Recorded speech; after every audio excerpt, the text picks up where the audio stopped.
Hello friends, welcome back to my channel Saanvi की पाठशाला।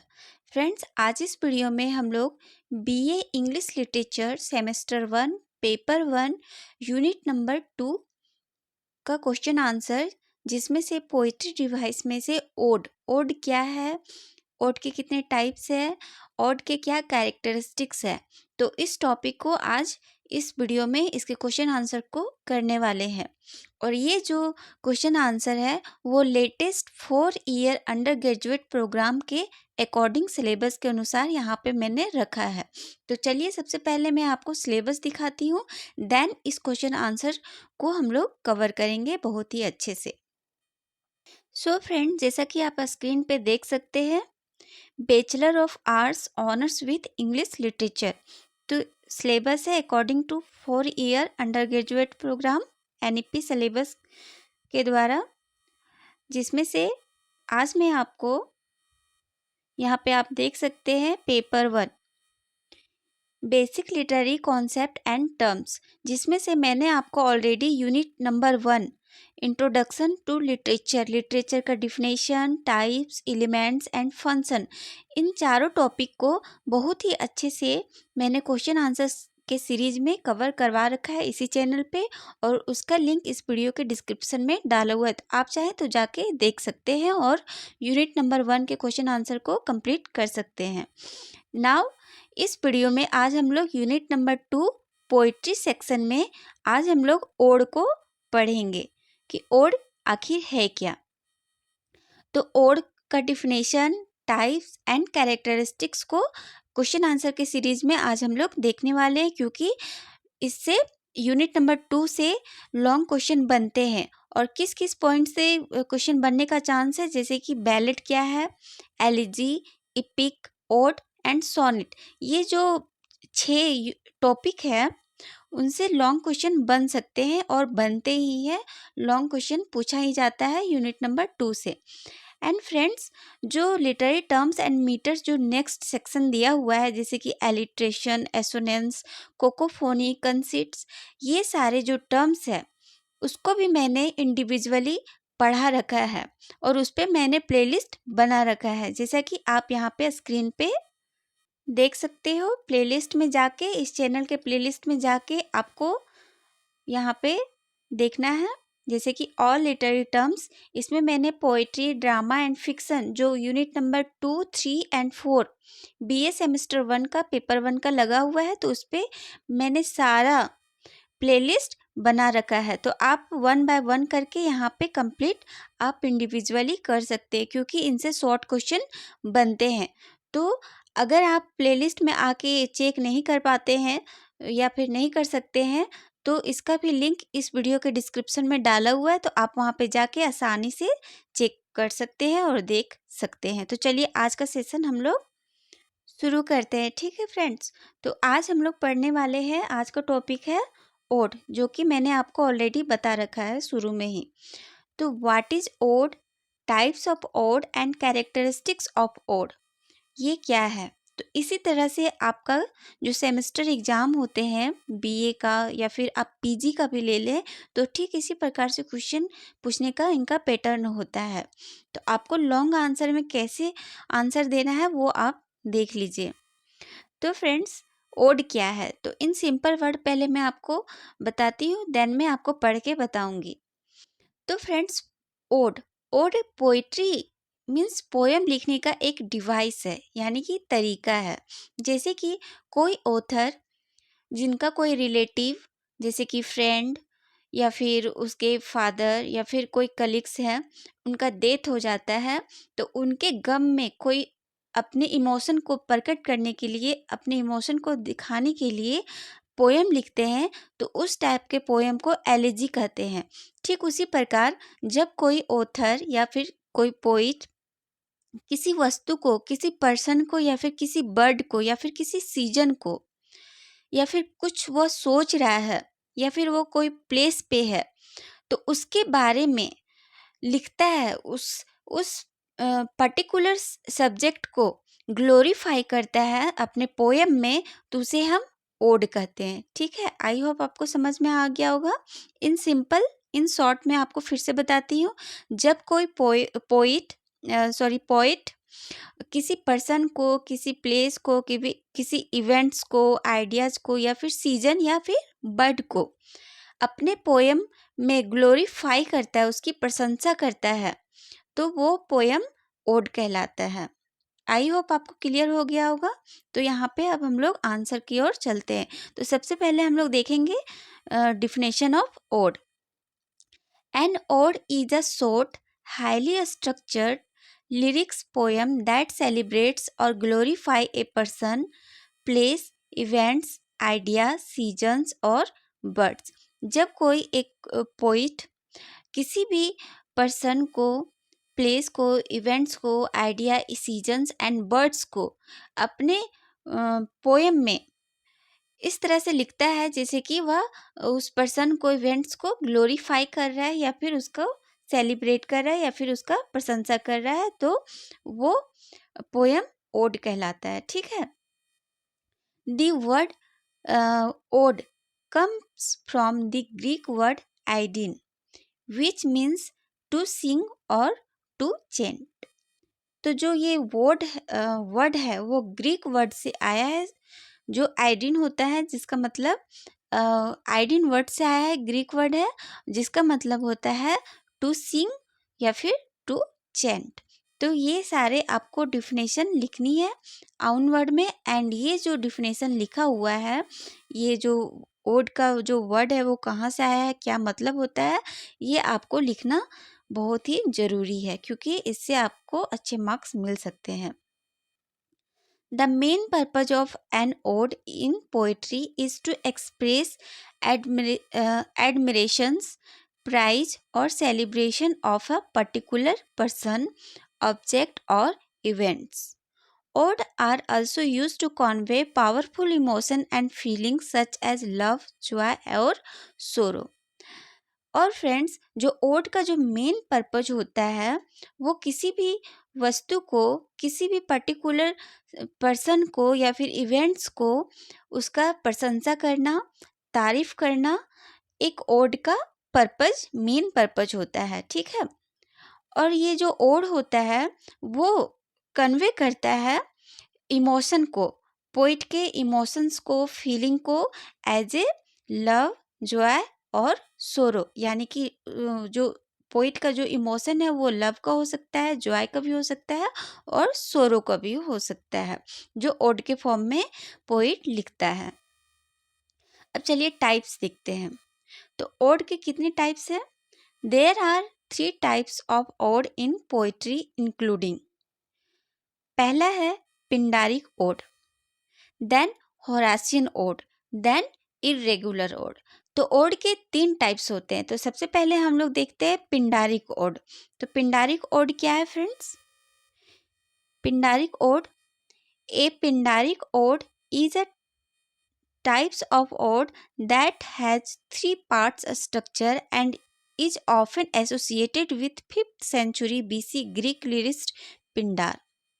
यानी कि फ्रेंड्स, ये जो पिंडारिक ओड लिखने का जो तरीका होता है वो 3 पार्ट में होता है। पहला स्ट्रोफी, एंटी स्ट्रोफी एंड इपोड।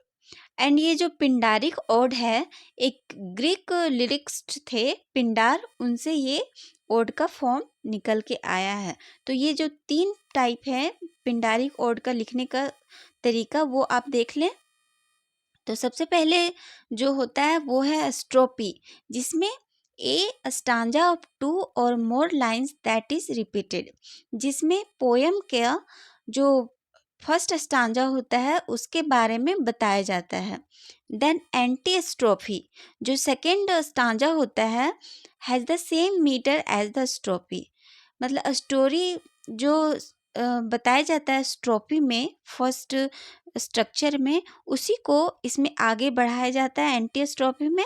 देन इपोड में कंक्लूजन पार्ट होता है। ये दोनों स्ट्रक्चर को, दोनों पार्ट को मिला के इपोड को लिखा जाता है। जैसे कि यहाँ पे लिखा हुआ है, a stanza that summarise the poem and has a different metre from the other 2 parts.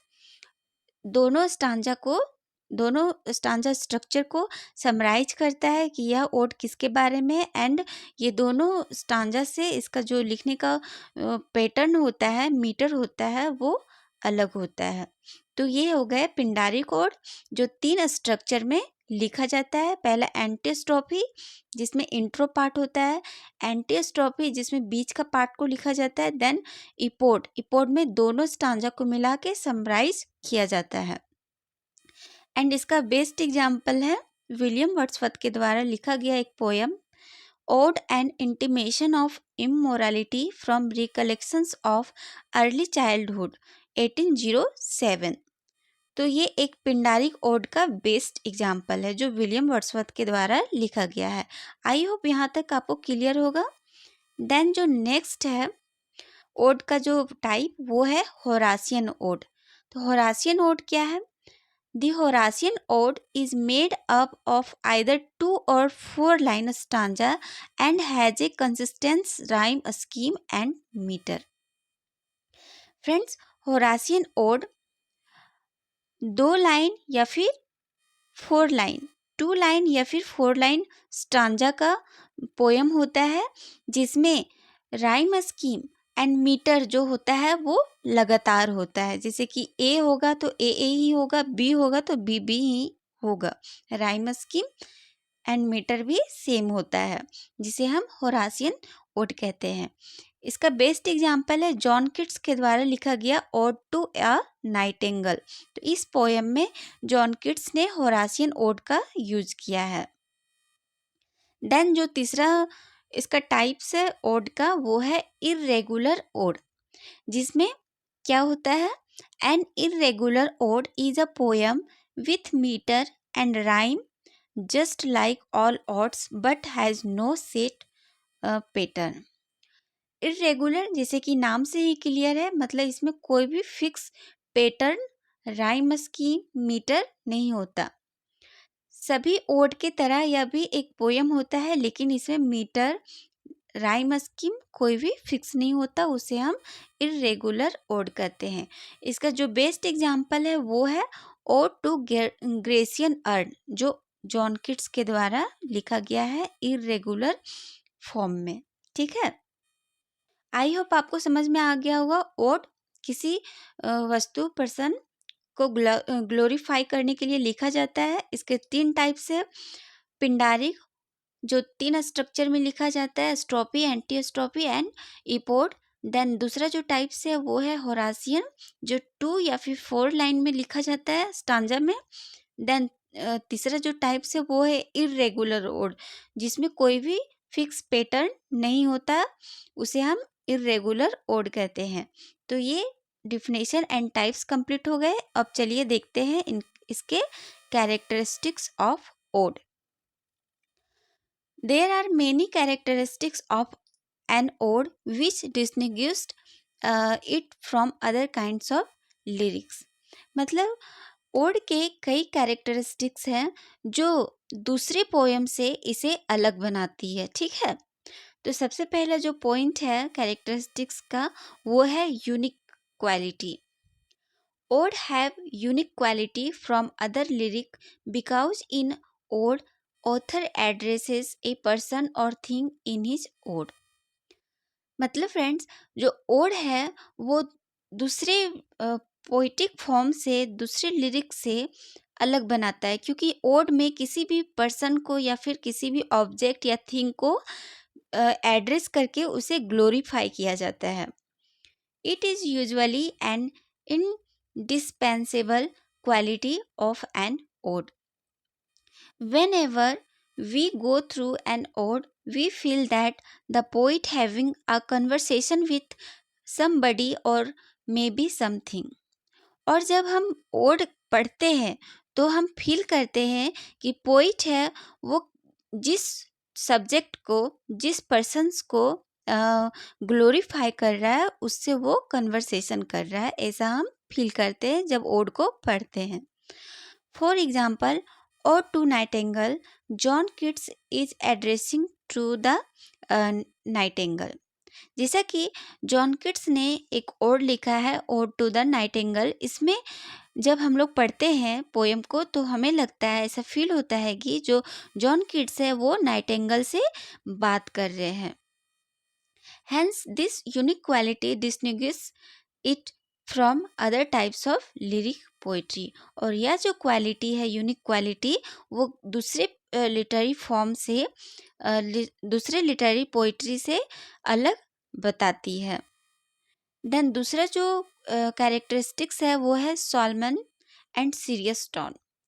जो ओड होता है वो एक सीरियस टोन पे लिखा जाता है, कोई भी इसमें हंसी मजाक जैसी बातें नहीं होती। Another fundamental characteristics of an ode is its solemn and serious tone. Each and every ode is an extremely serious poem. There is absolutely no humor. It is highly serious and solemn in its tone. Means जो odd होता है उसमें कोई भी humour type का चीज़ नहीं होता, कोई भी मजाकिया वाला चीज़ नहीं होता, बस एक सीरियस होता है। किसी भी स्पेसिफिक पर्टिकुलर सब्जेक्ट या पर्सन को तारीफ किया जाता है, उसको ग्लोरीफाई किया जाता है। इसमें कोई भी ह्यूमर नाम का चीज़ नहीं होता। तो ये एक दूसरा फंडामेंटल कैरेक्टरिस्टिक्स होता है ओड का। देन तीसरा है theme highly elevated. In ode its theme is highly elevated. Its theme is definitely exalted, sublime, and elevated. Its theme bears wide-ranging significance. मतलब फ्रेंड्स, ओड में जिस भी पर्टिकुलर पर्सन ऑब्जेक्ट को लिया जाता है उसके बारे में हाईली एलिब्रेट करके लिखा जाता है। तो वही बोल रहा है कि इसका जो थीम होता है जिसके बारे में लिखा जाता है उसे बढ़ा चढ़ा के, उसे ग्लोरीफाई करके एक ऑथर, एक पोइट लिखता है। तो इसका जो थीम है वो हाईली एलिवेटेड होता है। एंड नेक्स्ट इसका जो कैरेक्टरिस्टिक्स है वो है प्राइज ऑफ टॉपिक्स। मतलब इन ओड किसी भी टॉपिक को प्राइज किया जाता है, उसकी प्रशंसा किया जाता है, उसका ग्लोरीफाई किया जाता है। यह एक फंडामेंटल कैरेक्टरिस्टिक्स ओड का होता है। तो वही लिखा हुआ है, another characteristics of an ode is in ode author praises और celebrates a person, bird, things और प्लेसेस एटसेट्रा। तो ओड में एक पोइट किसी पर्सन को, किसी बर्ड को, किसी थिंग्स को या फिर किसी प्लेस को सेलिब्रेट करता है या फिर उसका प्रशंसा करता है। तो praise of topics is another characteristics of an ode. So friends, this is all about ode, its type and its characteristics. तो ये 10 नंबर क्वेश्चन में पूछे जाएंगे, तो आपको इसी तरह सीक्वेंस में लिखनी है जिस तरह मैंने आपको बताया है। Then you gain good marks from examiner. So friends, आप इसी तरह से लिखिएगा ऑन वर्ड में और अच्छे नंबर गेन कीजिएगा। सो यूनिट नंबर 1 पे लिटरेचर के टाइप्स, फंक्शन, डिफिनेशन को बहुत अच्छे से मैंने पढ़ा रखा है, तो आप ज़रूर से वहाँ पे जाके विजिट कीजिएगा। उसका लिंक इस वीडियो के डिस्क्रिप्शन में डाला हुआ है। एंड ये नोट्स अगर आप प्राप्त करना चाहते हैं तो टेलीग्राम चैनल सानवी की पाठशाला, उसका भी लिंक इस वीडियो के डिस्क्रिप्शन में डाला हुआ है। तो आप वहाँ पे जाके चेकआउट ज़रूर से करें और पीडीएफ को प्राप्त कर ले। सारे पीडीएफ उसी चैनल पर डाला जाता है। तो फ्रेंड्स, मिलते हैं नेक्स्ट टॉपिक के साथ। कौन सी टॉपिक आपको पढ़नी है आप ज़रूर से कमेंट कीजिएगा। सो मिलते हैं नेक्स्ट वीडियो के साथ, तब तक के लिए थैंक यू। एंड वीडियो पसंद आए तो लाइक, शेयर एंड सब्सक्राइब जरूर से कीजिएगा।